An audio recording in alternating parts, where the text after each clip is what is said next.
انور sorry رضوان رضا صاحب، back door رابطے جو پی ٹی آئی کے شروع ہو چکے ہیں مقتدرہ کے ساتھ، مطلب اسٹیبلشمنٹ کے ساتھ، میں کلیئرٹی میں آؤں تو آپ کو لگتا ہے کہ یہ نتیجہ خیز ثابت ہوں گے، یا پھر ہم اسے سمجھیں کہ اب پی ٹی آئی جو ہے اس کو الگ طریقے سے ٹریپ کیا جا رہا ہے؟ کیونکہ جیسے ابھی سارانہ صاحب نے بھی کہا نا کہ بیرسٹر گوہر نے بھی اندر ایک میسج کنوے کیا، اور بات چیت میں انہوں نے یہ کہا کہ آپ کو تھوڑا سا خاموشی اختیار رکھنی ہوگی، تھوڑا ناپ تول کر چلنا ہوگا، تبھی معاملات بن سکتے ہیں۔ یہ ایک نیا ٹریپ ہو سکتا ہے، نیا جال ہو سکتا ہے پی ٹی آئی کو پھنسانے کا، یا پھر واقعی سوچا جا رہا ہے کہ معاملات کو آگے لے کر چلا جائے؟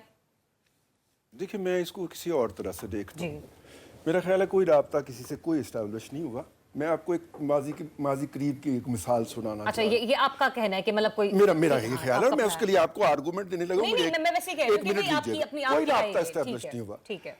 عمران خان صاحب کو پتا تھا میں جا رہا ہوں، انہوں نے پریڈ گراؤنڈ کے اندر ایک جلسہ رکھا، جیب سے سفید رنگ کا کاغذ نکالا اور کہا کہ یہ امریکہ سے نہیں ایک مغربی ملک سے آیا ہے، اور پھر انہوں نے ایک بنیاد رکھی امریکہ کے خلاف ایبسولوٹلی ناٹ کی، بیانیے کی اور جلسے کیے، اور پھر ان سے فرار بھی بہرحال بعد میں اختیار کیا اور کہا کہ نہیں امریکہ نے نکالا ہے، امریکہ ہی واپس لائے گا، امریکہ نے نکالا ہے، امریکہ ہی واپس بچائے گا، وہ سارا کچھ ہو گیا۔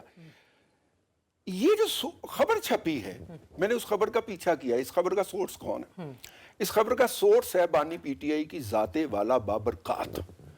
انہوں نے صحافیوں سے گفتگو کرتے ہوئے وہی پریڈ گراؤنڈ والی چلاکی ماری کہ وہ کہتے ہیں کہ یار وہ زبان بند کریں تو وہ زبان بند، دیکھیں نا، وہ چلیں یہ باتیں بتانے والی تھوڑی ہوتی ہیں۔ اس طرح کر کے انہوں نے وہاں پہ بیٹھے ہوئے جرنلسٹوں کو فیڈ کیا کہ وہ جا کے باہر سورسز کے حوالے سے خبر دے کہ جی ہمارا تو سورس اسٹیبلش ہو چکا ہوا ہے۔ ٹھیک ہے نا؟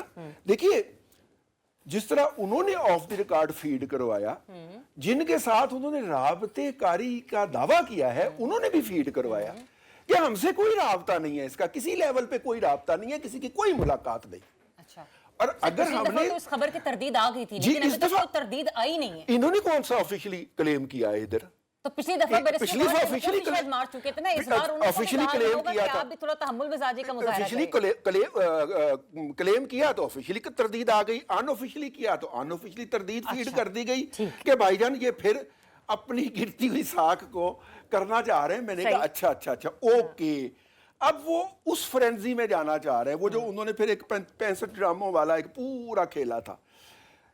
دیکھیے، اپنا رچرڈ گرنیل کا ایشو ہو یا کوئی اور ایشو ہو، یہ تمام وہ جو بیانیے ہیں جن کی بنیاد کے اوپر خان صاحب نے اپنے فالوورز کے لیے ایک امید زندہ رکھی ہوئی تھی، ان میں سے ابھی تک کوئی نتیجہ برآمد نہیں ہو پا رہا۔ لیڈر جو ہوتا ہے وہ کارکن کو کوئی ہوپ دے کے رکھتا ہے۔ اب خان صاحب کیا ہوپ دیں اس کے علاوہ کہ وہ وہاں پہ بیٹھ کے فمبل کریں، اس فمبل کی بنیاد کے اوپر لوگ خبر دیں۔ یہ کہہ رہے ہیں کہ اس خبر میں کوئی صداقت نہیں ہے۔ ٹھیک ہے انور رضا صاحب، آپ چونکہ اسلام آباد میں بیٹھے ہیں، آپ کا تجربہ، آپ کی خبر، آپ کی صحافت کیا کہتی ہے کہ واقعی 2-2.5 گھنٹے کی ملاقات ہوئی تو اس کے کرکس کیا ہیں، اس کے آنے والے دنوں میں ہم نتائج کس طرح سے دیکھیں گے؟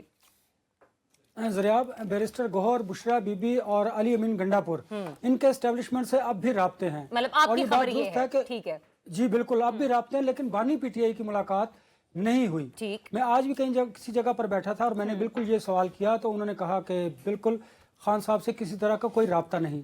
یہ انڈائریکٹلی رابطے کیے جا رہے ہیں اور رابطے ہو بھی رہے ہیں، اور اب بھی رابطے موجود ہیں۔ ایک بات تو یہ ہے۔ دوسری بات جو آپ نے کہی، دیکھیے پاکستان میں جو تحریک انصاف ہے اس میں اب جو انتظامی ڈھانچوں میں تبدیلیاں کی جا رہی ہیں وہ کیوں کر کی جا رہی ہیں؟ اس کی وجہ یہ ہے کہ اب جو 8 فروری کو یوم سیاہ منایا جائے گا، اس میں عوام کی جو نمائندگی ہے اس کو زیادہ بھرپور اجاگر کیا جائے گا۔ اسی لیے پنجاب میں عالیہ حمزہ کو لایا گیا کہ وہ چیف آرگنائزر بنے اور وہ عوام کو موبلائز کرے۔